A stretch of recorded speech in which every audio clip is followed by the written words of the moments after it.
স্কুলের যারা বন্ধু, আমি হিন্দু স্কুলে পড়েছি, তারা যখন দেখে যে আমি আজ অভিনেতা হয়েছি, তারা খুবই অবাক হয়।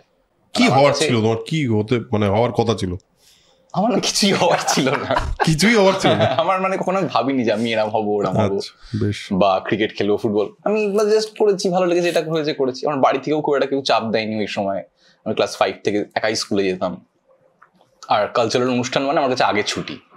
আমি কোনোদিনও অনুষ্ঠানে ঢুকতাম না, আমি আগে কেটে পড়তাম। আচ্ছা। এইবার হঠাৎই আমার মনে হয় যে একটি বন্ধুকে দেখে, পাড়ার বন্ধুকে, সে থিয়েটার করতে যেত, খেলা ছেড়ে থিয়েটার করতো। তো আমার কৌতূহল হয় যে কি এমন হয় ওখানে যে যায়। তো আমিও যাই। এটা কোন বয়সে? এটা হচ্ছে ফার্স্ট ইয়ারে যখন আমি। আচ্ছা, বেশ।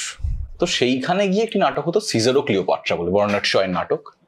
অর্ণব মুখোপাধ্যায় অভিনয় করতেন, মিশকা হালিম অভিনয় করতেন। আচ্ছা।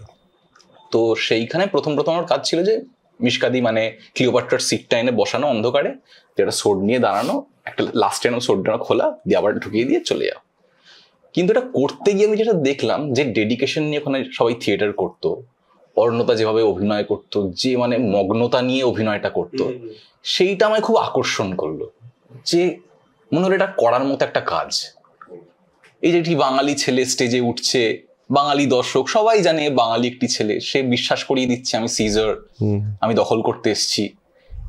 লোকে মগ্ন হয়ে যাচ্ছে, হাসছে, কাঁদছে। প্রথমে অ্যাট্রাক্ট করলে মনে হলো যে হ্যাঁ, এটা করার মতো কাজ। এবং সেই সময় আমাদের ট্রেনিং শুরু হলো শিব মুখোপাধ্যায় এবং অর্ণব মুখোপাধ্যায়ের আন্ডারে।